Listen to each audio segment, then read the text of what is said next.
is Tuesday afternoon. I just got done watching Raw. Oh my God. It was better in highlight form last night. I just sat through the show.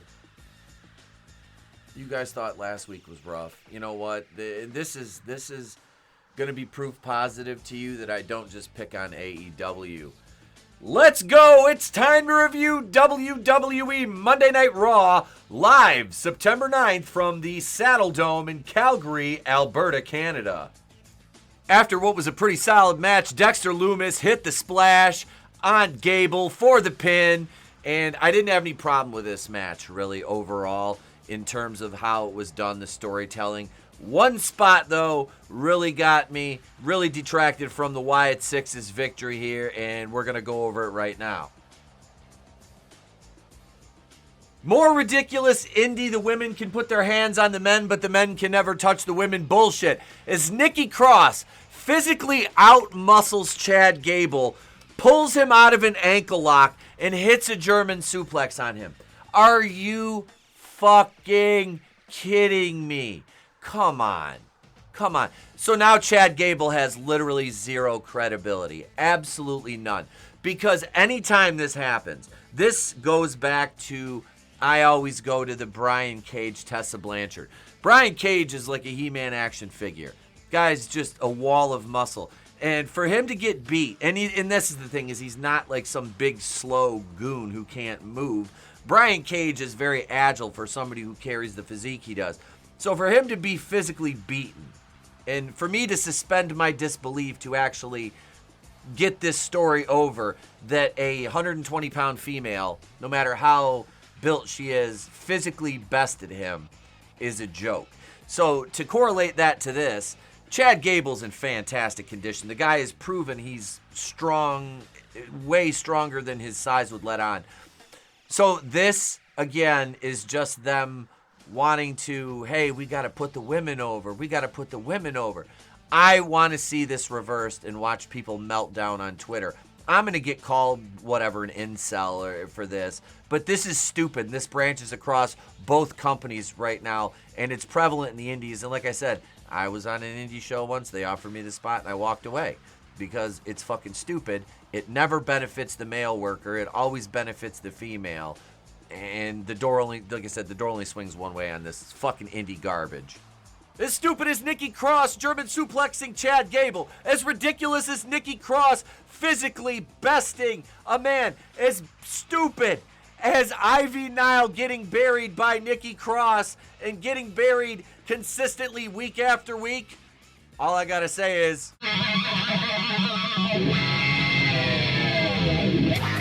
heck up, get out! That ain't gonna work for me, brother! Next up, a wonderful promo with Finn Balor, and out comes Damian Priest, and wow, what do you think's gonna happen here? What's gonna happen? Well, of course, the Judgment Day jumps Damian Priest. They get beat up because they're a bunch of fucking clowns now without him. Why Carlito's still in the Judgment Day, other than comic relief, is there's no reason. So, Rhea Ripley on one leg comes down to make a save, and this is the worst run-ins I've seen the last 2 weeks, where Liv came running in, and you saw Rhea look over her shoulder waiting for the cue to turn around and hit Liv. Liv just comes running straight at her down the thing, and Rhea just sits there and waits, and Liv gets right there and then turns around and hits her with her crutch. Looks absolutely fucking ridiculous. And then she, of course, way physically stronger than a 200-pound man. You know, it's got 25 pounds on her in Dominic. And this is another one, folks. I got to go with it. More intergender bullshit. And I love Rhea, don't get me wrong, but she only needs to wrestle women. This whole, the females getting to put their hands on the guys with no repercussions is kind of a parallel to society where women can operate with no accountability. But anyway, Rhea hits down with the crutch as he sits there and just fucking waits for her to hit him. Waits and waits while she plays the guy and fucking hits him. And then there's more shit in the ring. Liv hits fucking Priest with the crutch, which is stupid, but he had already been laid out by the guy, so it's not like she laid him out. But none of the guys put their hands on Rhea. None of them. So this is, again, I hate to do this twice in 2 segments, but ladies and gentlemen, put the women and children to bed. Strike up the band. Doesn't work for me, brother. Ladies tag titles on the line next. I don't even know why they fucking put this match on TV. Nobody thought that Fire and Dawn, the unholy union, were going to go over. We're going to barely get any offense, which they did. They barely got any offense in. Their finisher was no sold. But let's go over how fucking stupid this match was, and we'll just call it Things That Make You Go. Let's start out with the babyface taking the heel taking the shine, and then has to lay there and sell.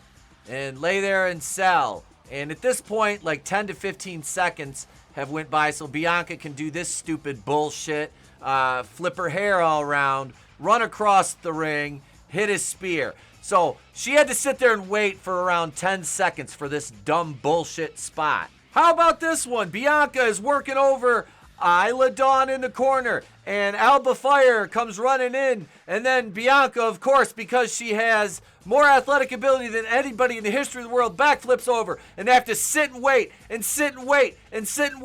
for a double splash that they easily could have caught her and fucking hit her with a fallaway slam, but not Bianca Belair, because she's got Black Girl Magic. A double power bomb is enough to put away most guys, but we're not talking about most guys. We're talking about the best athlete in the world. Bianca Belair takes a double power bomb, Eradicator pin, and of course, she kicks out. Then Alba and Isla go for their finisher, the Gory Special and Flatliner. This won them the tag title. They will put this match away with this move, ladies and gentlemen. We have new women's tag team champions. Oh no. Move, hook of the leg to win. Yay, Jade and Bianca won. Everybody was so surprised. Oh my god. Oh, who could have foreseen the match happening this way? Oh, so shocking. And that doesn't work for me, brother. That you will always be a close second. And my all-time favorite is none other than Bill Goldberg. I literally cannot be the only one who has watched Raw over the past couple months since WrestleMania and watched it get consistently worse. Like, you're going into Netflix and your numbers are dropping off, albeit slightly. It's not AEW cause for concern yet, but the numbers are dropping off. Your product quality is dipping in certain areas. I mean, you are doing indie shit on TV. You want to be the best company, and yet you put out a consistently subpar homogenized product and do increasingly indie-rific shit. So let's run through the rest of the card here. We have a match that wasn't even televised. It was the Lesbians versus the Nepos, and the Nepos won when Nepo Natalia got a sharpshooter on Zoe Stark, and Lyra Valkyria, the other Nepo, got a single leg, and the other Nepo, Zelina Vega, got a Boston Crab on one of the other lesbians, and all 3 lesbians tapped, and the Nepos won. That match was a throwaway. That doesn't work for me, brother. Finn Balor and Rey Mysterio, another fucking throwaway nobody gives a shit about. Drew McIntyre promo. We're going to get a Hell in a Cell match with Drew and Punk at Bad Blood. You know, I really liked this feud. I'm getting kind of tired of watching Punk go over, though. It's utterly, again, the suspension of disbelief.